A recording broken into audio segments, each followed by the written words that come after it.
Olá, quarta-feira, 26 de novembro. Mesmo com a lei mais rígida, consumo de álcool ainda está entre as principais causas de acidentes de trânsito no Brasil. Duelo nas quadras são as emoções de mais uma edição do Torneio Intermunicipal de Vôlei do Ceará. O exemplo de como o apoio da família é fundamental para a independência de jovens com síndrome de Asperger. Você vai saber mais sobre os sintomas e formas de tratamento da catarata. E Cláudio Ferreira apresenta os diferentes tipos de cortes de cabelos para os homens. Notícias da Gente começa agora.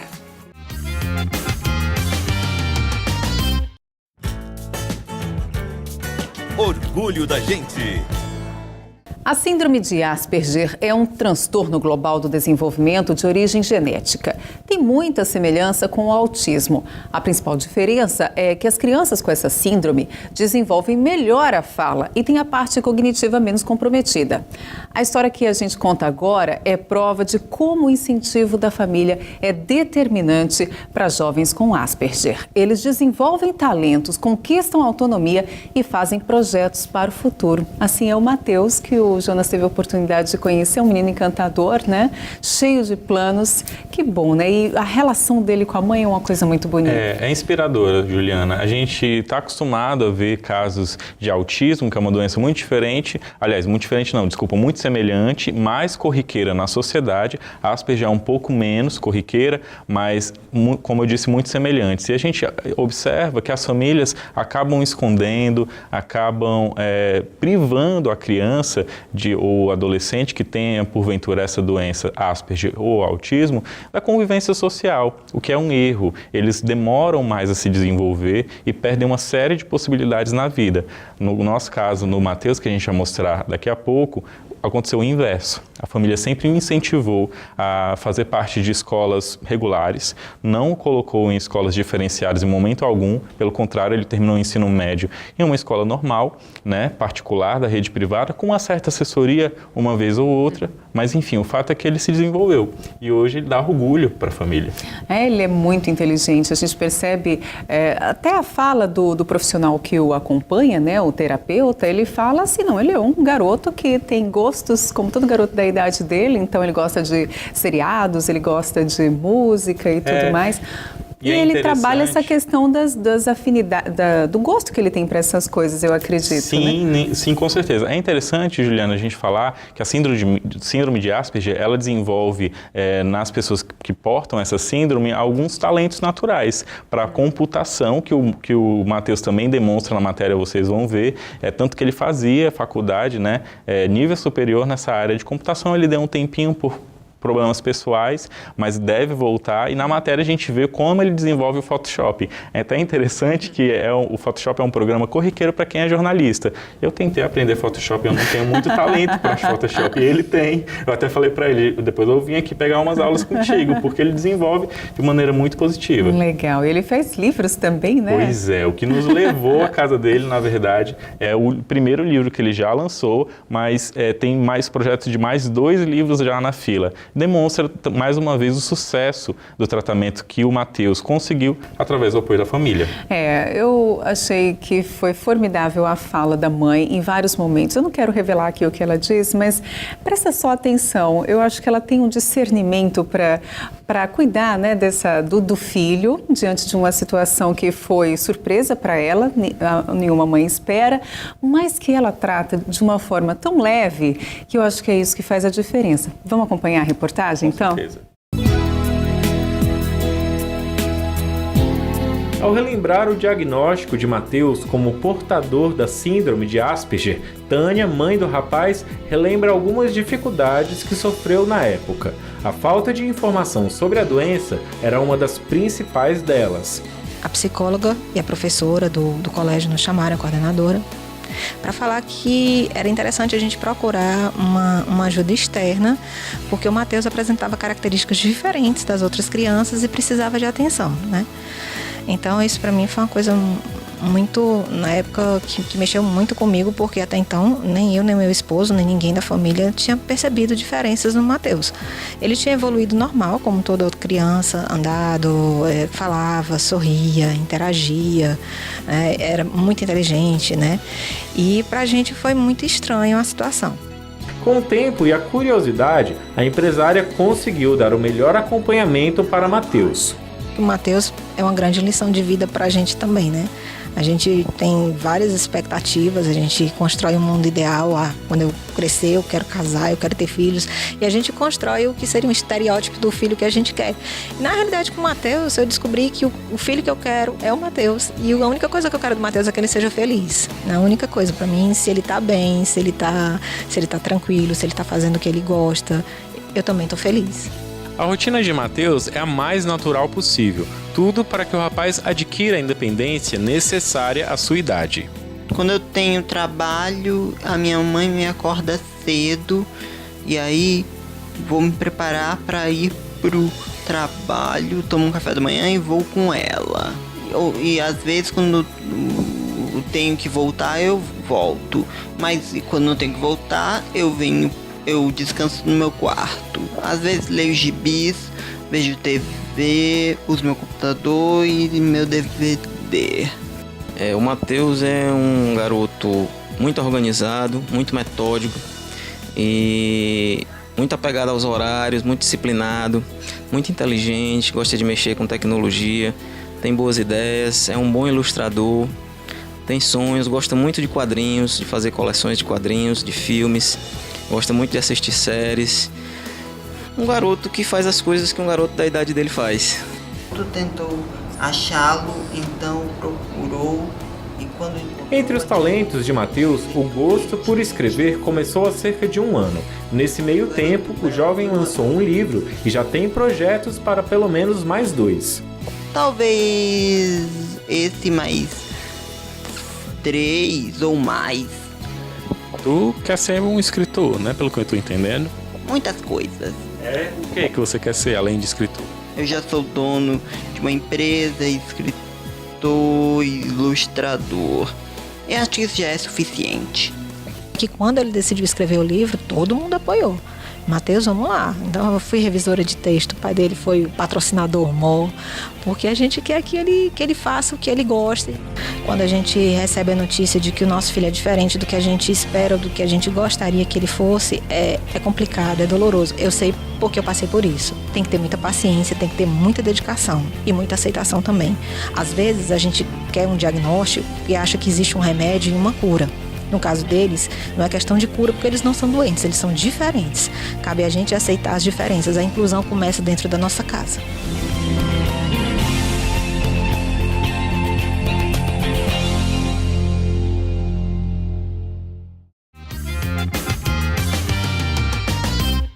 A cada minuto e meio, um jovem perde a vida em um acidente de trânsito no mundo. É a maior causa de morte entre pessoas de 15 a 19 anos. Mesmo com as pesadas penalidades para quem dirige embriagado, a combinação álcool e direção ainda está entre as principais causas de acidentes no Brasil. E os motociclistas lideram o número de atendimentos no maior hospital de emergência do estado.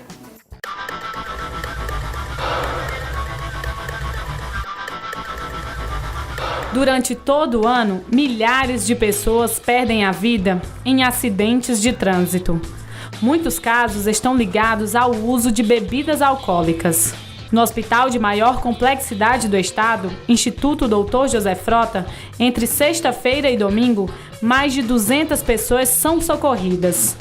Só em 2014, até outubro, quase 20 mil pessoas foram atendidas. Nós temos no final de semana que nossos picos maiores de atendimento de vítimas de acidentes automobilísticos, principalmente motos.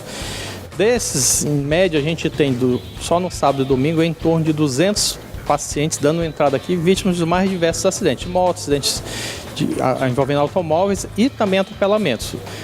A gente acredita que aqui em torno de 50% desses pacientes tem alguma ingestão de álcool na associação com seu acidente. O maior número de casos de acidentes envolvem motociclistas, como o do servente de pedreiro Valnir Francisco Ambrósio, já exibido aqui no Notícias da Gente no mês de agosto. Ele estava pilotando após ter ingerido bebida alcoólica. Um carro em alta velocidade o derrubou de uma ribanceira no município de Guaiúba. A moto não segura freio, né? Aí quando eu freiei, Pra não bater no que ia na minha frente, não. Essa mão eu traspassei pra do cara e o cara tirou a luz dele, eu fui pra traspassar pra minha de novo, liguei a 7 ligeiras e me apavorei e aí o Vitor me tacar em cima dele. Aí foi que aconteceu isso. No caso de ingesta de álcool, não conduzir nenhum tipo de veículo, principalmente motos, e observar todas as regras que são já totalmente difundidas de trânsito, né? Que esse é o mais importante. Desde 2008, quando a Lei Seca entrou em vigor, 36 mil pessoas no Ceará foram autuadas. O que se constata, mesmo com a fiscalização sendo mantida, há uma redução do número de pessoas, né, flagradas conduzindo veículos alcoolizados. E isso é um reflexo, né, da fiscalização e um reflexo também na consciência, do aumento da consciência das pessoas. E fazendo comparação, levando os dados sobre a questão da ingestão de bebida alcoólica, né, mostra essa redução de mortes no trânsito.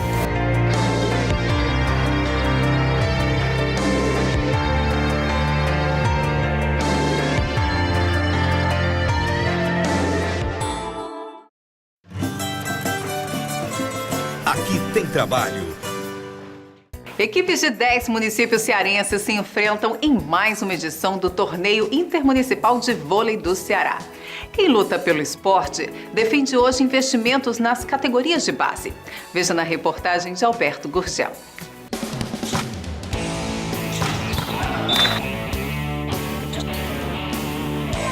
Caucaia sediou durante 2 dias a 8ª etapa do Torneio Intermunicipal de Vôlei do Estado.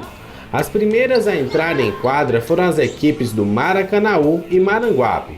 A disputa foi marcada por longos períodos de defesa.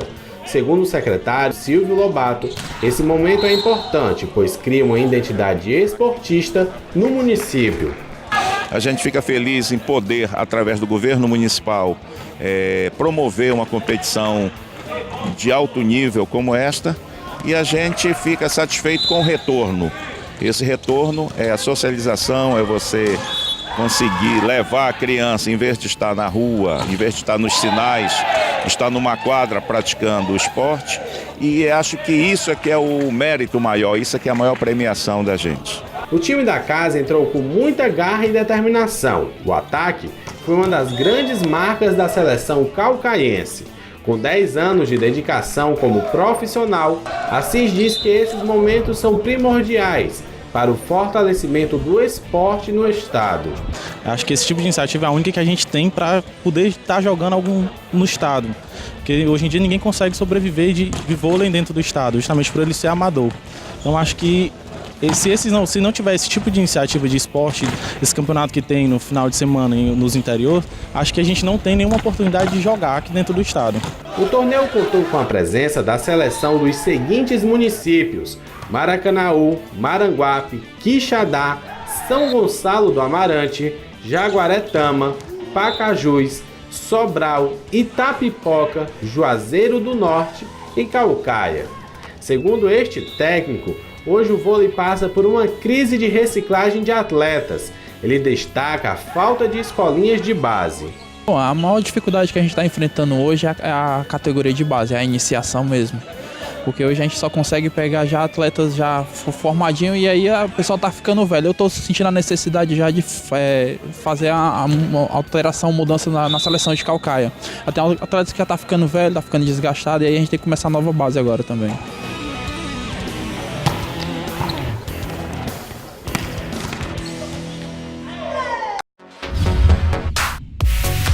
No estilo. Os homens estão cada vez mais vaidosos e antenados com as tendências da moda. E o nosso consultor de estilo, Cláudio Ferreira, não poderia deixar esse público por fora das novidades. Por isso, hoje, ele vai mostrar quais os cortes de cabelos mais adequados para os cearenses e também apresentar o que está em alta e em baixa. Oi, Ju! Oi para você que está em casa acompanhando notícias da gente de hoje. O quadro No Estilo já está no ar e o nosso assunto, beleza masculina. Vamos desbravar esse universo e saber o que os homens andam procurando nos salões de beleza, quais são as principais tendências e levar tudo isso para você que está em casa. A partir de agora, você fica comigo no Estilo. Bom, pra gente falar sobre vaidade masculina, ninguém melhor que o Rodrigo Nóbrega, que é hairstylist de um dos espaços de beleza mais conceituados aqui da capital cearense, para discutir aí e trocar umas ideias com a gente. Rodrigo, tudo bom contigo? Tudo bem. Rodrigo, fala pra gente como é que anda aí a vaidade do homem com essa questão de se cuidar da pele, cuidar do cabelo. Como é que vocês veem isso nos espaços de beleza, esse novo movimento da beleza? Então, Cláudio, hoje o público masculino, até a gente brinca um pouco que não é mais o metrosexual, né? Hoje já estão quilometrosexuais. Mas o público masculino vem cada vez mais buscando um espaço, a vaidade, porque se você for procurar na história, na década de 60 aproximadamente, os homens tinham uma vaidade, final dos anos 50, 60, os homens tinham uma vaidade um pouco mais acentuada.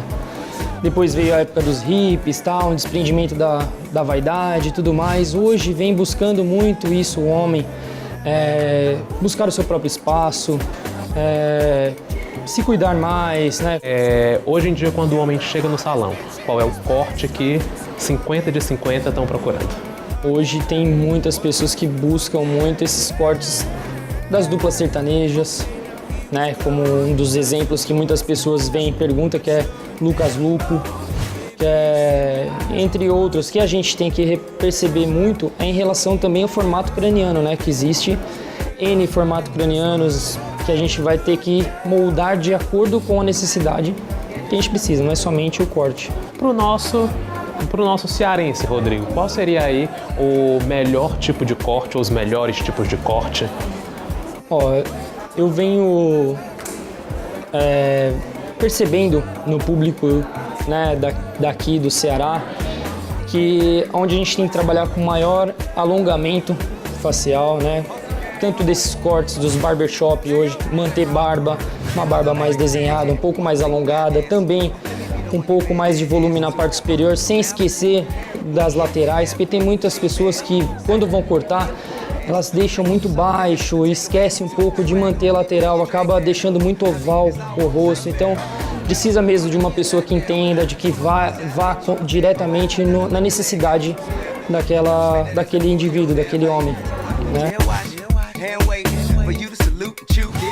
Bom, algumas dicas para algumas pessoas que querem se sentir mais altas. O ideal é que você não deixe cabelo próximo do pescoço, porque isso acaba te deixando com um aspecto um pouco mais baixo, e alongando mesmo, criando topetes e assim por diante. Agora, para quem quer dar um volume um pouco maior, você pode preservar um pouco de comprimento, mas dando um ar um pouco mais esfiado, para que ele dê uma leveza nesse cabelo e ele se torne um cabelo um pouco mais volumoso em algumas áreas, tanto para quem está sofrendo de um processo de alopécia, tanto para alguém que já tem um processo de queda mesmo, ou cabelo fino, pouco cabelo mesmo. Rodrigo, quando a gente fala em finalização para cabelos masculinos, o homem, ele já tem essa vaidade de ter o próprio secador, a própria pomada, e como manusear isso? Tem. Hoje uma grande parte tem, mas alguns ainda estão aprendendo. Eu vejo comigo aqui, tem alguns clientes que eles estão levando pomadas, eles adquirem escovas, pranchas. Rodrigo, pra gente fechar, conta pra gente o que sai e o que entra de tendências na beleza masculina. Bom, o que entra de tendência agora para 2015, estão utilizando muito cabelos muito curtos, está utilizando uma levada mais baixa, com a risca marcada, tá? É o estilo mesmo que eu estava falando, o estilo barbershop, que seria os barbeiros, aqueles cortes mesmo artesanais, o corte criado para aquele cliente, que não se usa, que ainda existem muitas pessoas, é o estilo mais próximo de um moicano, tá? Que isso daí está saindo mesmo, essa levada de moicano se foi. E também que estava levando aquele ar mais americano, aqueles cortes mais escova, que eram mais curtinhos assim, mais arrepiados, também está saindo. Agora está levando essa levada mesmo de um cabelo mais disciplinado, que a gente começa a ver já nas passarelas também. Rodrigo, muito obrigado pela entrevista. Eu tenho certeza que o pessoal de casa assimilou e vai adotar as suas dicas. Muito obrigado, eu agradeço. Você que está em casa, não esquece que quarta e sexta a gente já tem encontro marcado aqui dentro do programa Notícias da Gente, que vai ao ar ao 12:30, com reapresentação às 8 da noite. Se você não pode nos acompanhar, vá até a nossa fanpage Notícias da Gente. Lá você revê as reportagens do programa e o quadro No Estilo também. Eu vou ficando por aqui, espero por você. Até a próxima, tchau!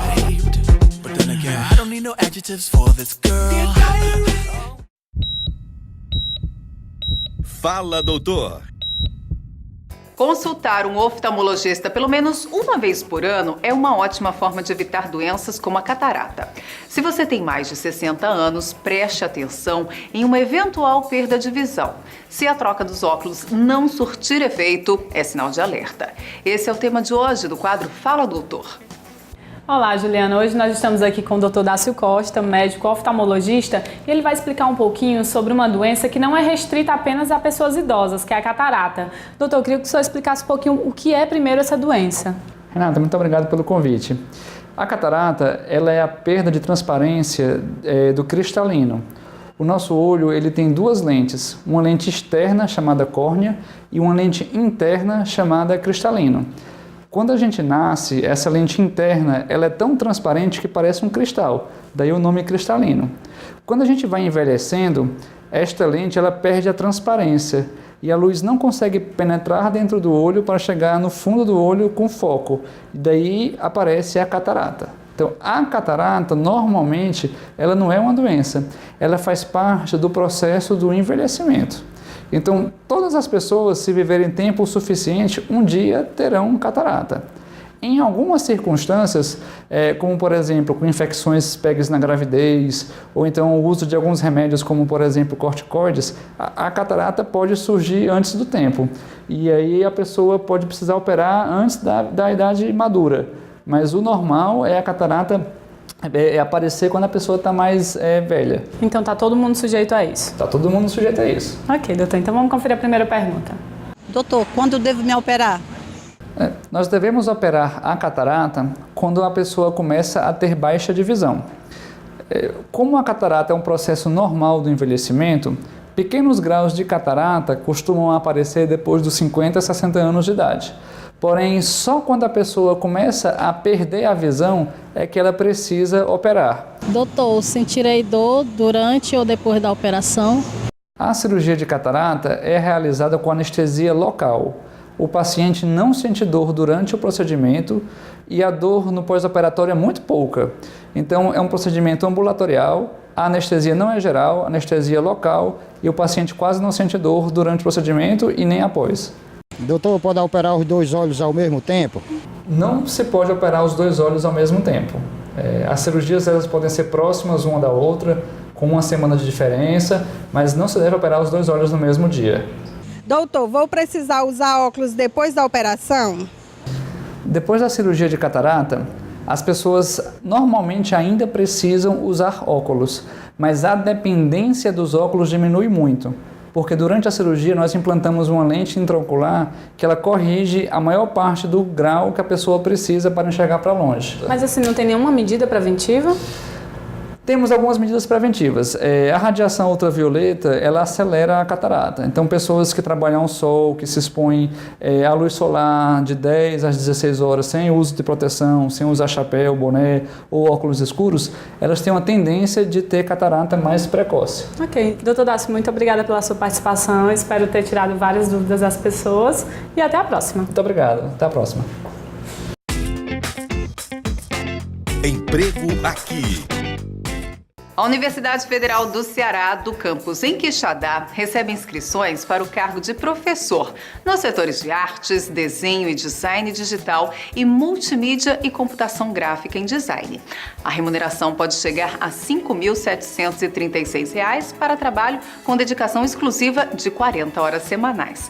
As inscrições vão até o dia 11 de dezembro. Fique por dentro. Se você planeja fazer um curso de idioma, a chance é agora. O Centro de Línguas da Prefeitura de Fortaleza abriu 930 vagas para os cursos de italiano, francês, espanhol, inglês, português e alemão. E a partir do próximo semestre vai oferecer também aulas de japonês.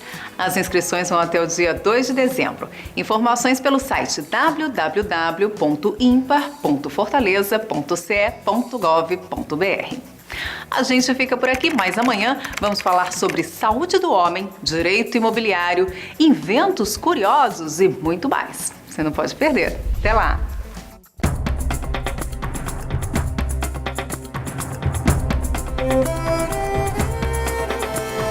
Terra queimada de fogo, vento que vem lá da praia.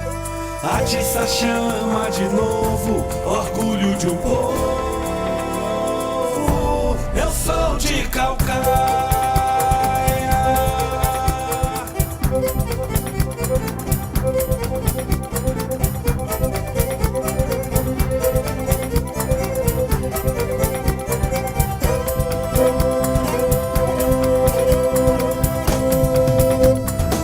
Eu sou do mar, sou da serra, sou fruto da terra, também sou sertão. Dunas de areias, lagoas, Calcaia é a dona do meu coração. Nosso lugar tá crescendo, tem gente chegando pra nos vir.